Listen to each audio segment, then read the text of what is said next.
Raj. How are you doing? Yeah, good. Thank you very much, Megan. How you doing? Yeah, I can't complain. I'm not a complaint, but I've been thinking a lot about like the ethical side of AI recently and how it's impacting society and business and content creation and all that kind of thing. So I thought that maybe we could chat about that in this episode. Previously, we've discussed how AI generated and human generated content differ. Maybe you could kick us off by kind of outlining, is there a scenario where one is fairly preferable? I would imagine, in terms of human value, there's a lot to be said, but there is obviously space for AI generated content as well. So do you want to kick us off by telling us where AI fits in and where it is better than human content? Yeah, it's an interesting one actually. I think the first thing I'd like to do is that obviously just want to start by saying no one can predict the future, rarely. What we can do is to get inspiration and learnings from the past. And so at some point, imagine if we were one of those people who were making these amazing sweaters or jumpers or shirts, all hand woven, and suddenly one day you get these machines come in to our town or our city or our village and replaces all of us and takes our jobs. I mean, that has a big impact on it. Many people who be doing this knitting, for example, be like going like, listen, clearly the machines are not as good as what we can do with the hand. The reality is, to some extent, that's true as well. For high quality stuff, we still use our hands. But then when it comes to generic kind of material we produce, we kind of go ahead with that. Now there is a ethical challenge there as well. One of them is jobs are at risk. This is a real challenge because as we there's a time when we're taking away jobs from what we can call blue collar workers, mainly people who are doing stuff with their hands, for example. And that happened through a big portion of the century. It was actually gone doing that. For instance, last century, we're kind of going through replacing the people who are doing manual work with machines or machine augmented work, for example. And then comes AI, takes away jobs from people who are thinking and creating content or creating graphics or design or analysis, for example. So a lot is coming our way, and it has major impact on people's livelihoods, which is always a ethical challenge there, but also the challenge around copyrights, for example, who owns the content, for instance, or the thing we producing by it. So there's a lot of discuss today, I guess, in our podcast. Yeah, yeah. So, I mean, this is a very short form podcast, and the ethical dilemmas that we face with AI are kind of deep dive subjects. So, we'll probably have a couple more episodes based on this.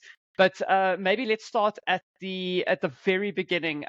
You've got that Venn diagram where you've got the fast, cheap, good, but you can only ever choose two, and that kind of relates a lot to human content, because if you want it fast and cheap, it's not necessarily going to be good. If it's going to be fast and good, it's not going to be cheap. But AI has now come into this, and it's sped up the ability to create content. But now, where does it fit in? Because AI content that is being produced really quickly and really cheaply is also not necessarily good. So, could you maybe kind of explain how does AI solutions fit into this Venn diagram and how it makes it better and potentially how it makes it worse? Yeah, so I think the idea of actually a Venn diagram is really interesting because obviously there is a lot happening at the moment, and to visualize this whole, it requires some sort of a diagram. So there's this inexpensive, low cost using AI content production, and then there's this, um, you know, again, you can do high cost but it can be done, at a potentially faster based on number of team members there. And there's intersection between that. I think what's interesting here is what's the ambition and aim behind the production of content or production of anything using AI? Is the ambition to create something which is cheap and chirpy, or something to create something which is high value? And again, this comes down back to the same analysis analogy I used before, which is comparing it with what is out there with manual production. When we talk about the Bentleys, we talk about the Gucci's, all these are hand produced in the majority. There is a machine augmented bit of work there always, but a lot of that is hand produced, and high quality is associated with handcrafted things. That's true even with AI as well. If you look at AI, it can do a lot of analysis for us. It's great for intelligence, but it's not good to customize, to be super creative on its own. It is in some ways, what I call an intelligent knowledge base. So you can take the knowledge base and you apply it to it, but there are elements of it which are very difficult to replicate with AI. And if I go into a little bit deeper into the subject matter, people talk about this AGI, which stands for artificial general intelligence, basically replicating the whole human mind into a tool or AI, for example. That in its true form is still many, many years away. I heard someone say recently, maybe 20, 30 years away from happening in reality. Again, no one knows. It might happen sooner, but there is an element of this being later in the stage of evolution. Saying that, there is a lot of evolution happening nowadays. I mean, just recently, if you follow the ChatGPT 4 OpenAI, they just launched this great tool to analyze. You can upload images, you can upload audio, and you can analyze all of that, and it can give you responses to it.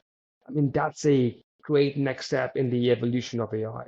And then there's all the other guys like Pi and Anthropic and all the other guys doing different things. I think the impact of that is going to be felt in every industry, especially the ones which are in the semi-creative as well as service industry as well. Yeah, yeah. Now, to obviously bring it back to the kind of ethical dilemma, I think that there's two kind of arms to this dilemma, and the first is, the data that these things are being trained on, and then what people are, using them to do, and then the second arm is what you mentioned before, how people are potentially being replaced by AI, and how business is tackling that challenge. I mean, this is not, like you said, this is not the first time this has happened. I mean, we went through the Industrial Revolution with the advent of like automation and machinery to speed up production, and essentially this is now doing the same thing. It's speeding up the thought work that we're currently doing. So, yeah, I don't know which arm you would prefer to discuss. Maybe start with one and we can then tackle the other.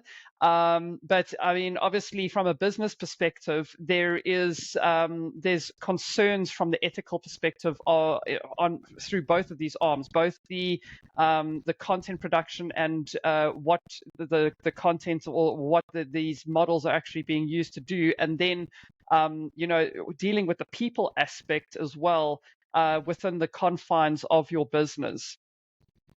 Yeah, yeah. I mean, it's really interesting because when we use the existing copyrighted content to train AI, and just to kind of go back a little bit, AI is very intelligent because it's been trained and inputted data from different sources. Pretty much all of Google is probably used to kind of train, and obviously before it goes inside the machine, we sanitize the data a little bit. We make sure that it's ready to kind of go in. Only the best data then kind of goes in. So there's a lot of data being used to effectively create the AI. Now that's really interesting because some of this data is proprietary data owned by companies.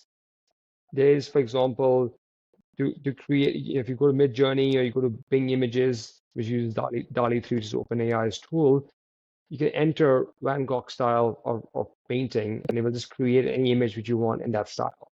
So Mm. clearly, Van Gogh, had he been alive, and won't be really happy about that. It's not something which they thought they're going to happen with their style of creativity, but it is what's happened. We have used that other data, and because especially with text, for example, it's really hard to know which content is owned by whom, and so the output of the AI, when you say remix, lack of a better word, remix the content, taking content A and B and make it a version C, the C content is not copyrighted because it's not, you can't claim it's part of A or part of B. But there was a lot of people who have gone behind to create that content in Mm. the first place, A and B. So there is an ethical issue there. Some companies are better at analyzing and using that data and talking about it. There are others who don't, and then they got sued as well. So there's been some lawsuits in the industry already. So that's one. I think it's a big issue. I think the other one obviously mentioned about is job losses and people losing Mm. their livelihoods. And there's discussion about having a basic income for everybody on the planet, so that we all can sustain our lives basically, and then we can add value. Then obviously we earn more. That's the Mm. second one. Third thing that I think is really interesting is about when using AI within our businesses, our companies. Where do we draw the line? Where do we draw the line about how much AI should be used and how much of because at the moment we don't have any regulatory body really coming into AI. There talks about it. They talk in the US, they talk in Europe, for example, to have that. That's really important to have it because, like everything powerful in this world, like for example, financial systems, telecom systems, they're all regulated bodies because the power which people have when they hold these AI algorithms and these tools is infinite. I mean, the one things you can do now with AI is impressive.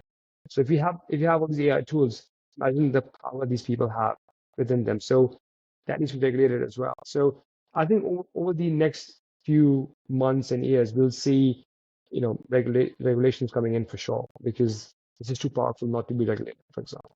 Yeah, yeah. No, I mean, it's one thing to regulate, but it's another thing to use AI to kind of uh, exacerbate an unethical situation. And I mean, there's a lot of unethical marketing already happening because, um, you know, people know. I read a book recently, and the name unfortunately eludes me right at this moment. But essentially, what this book was doing was showing you how to manipulate the psychology of humans in order to get them to buy your product. And I mean, that's a huge gray area in terms of marketing ethics and that kind of thing. But luckily for us, not everyone is a psychology major, and they don't know how to actually apply it particularly well. AI is going to change that. So, I mean, there's going to be a whole new set of ethical issues coming in by leveraging AI to get people to do things in an from an unethical way, so to speak. From a marketing perspective, getting them to buy a product that they don't need because you're using AI to create this kind of drive behind them.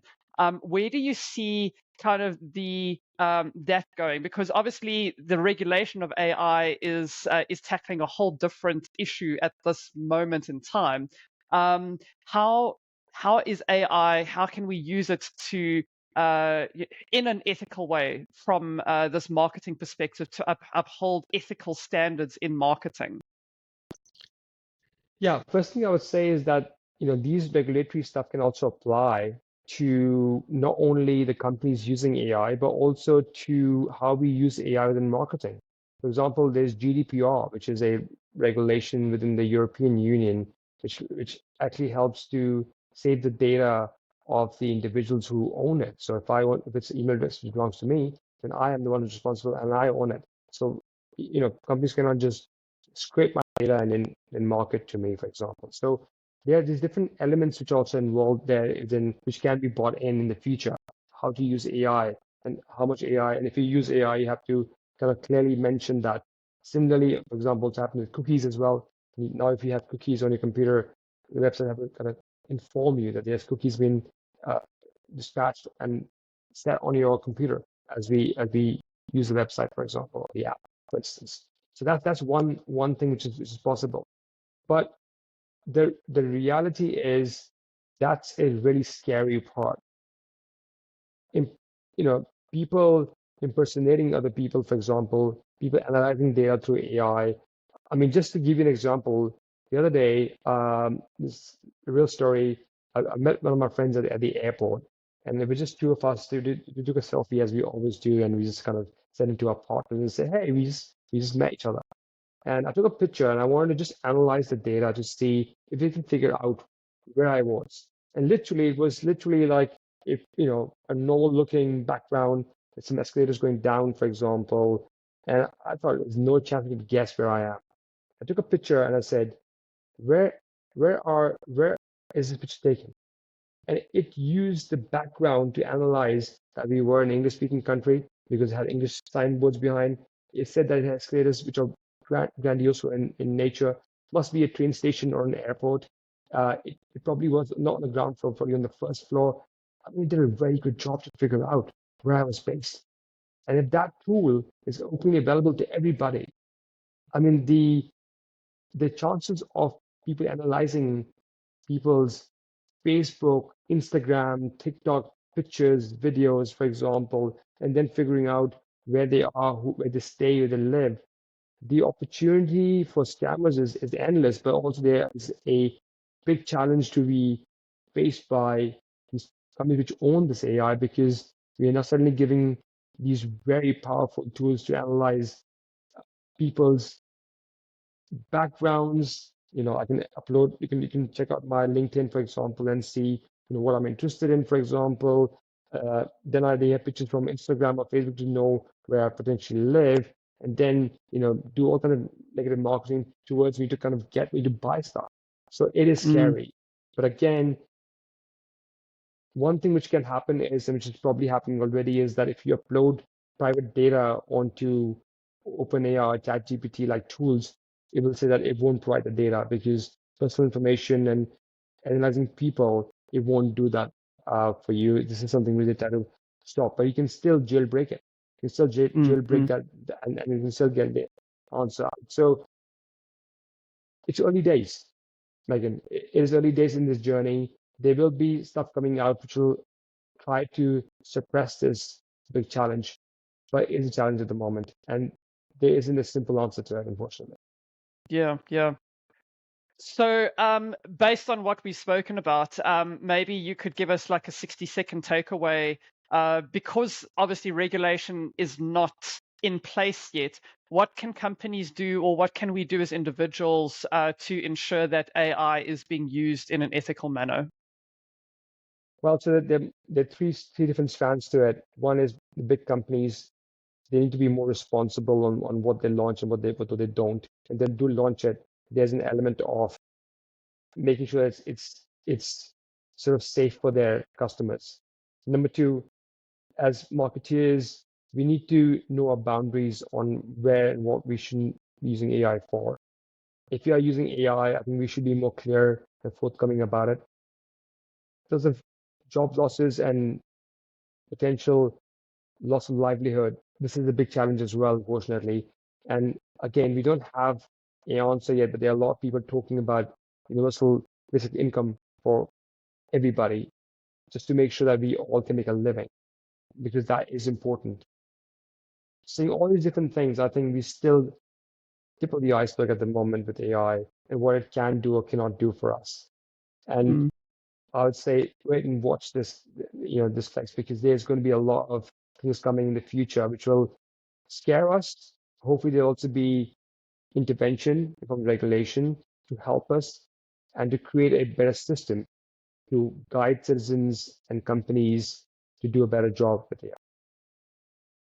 Awesome. Thanks, Raj. I think we're going to be delving into this topic a couple of times as we go down this rabbit hole and as new things come out and emerge. But yeah, thank you for setting the foundation, and we will catch up in the next episode.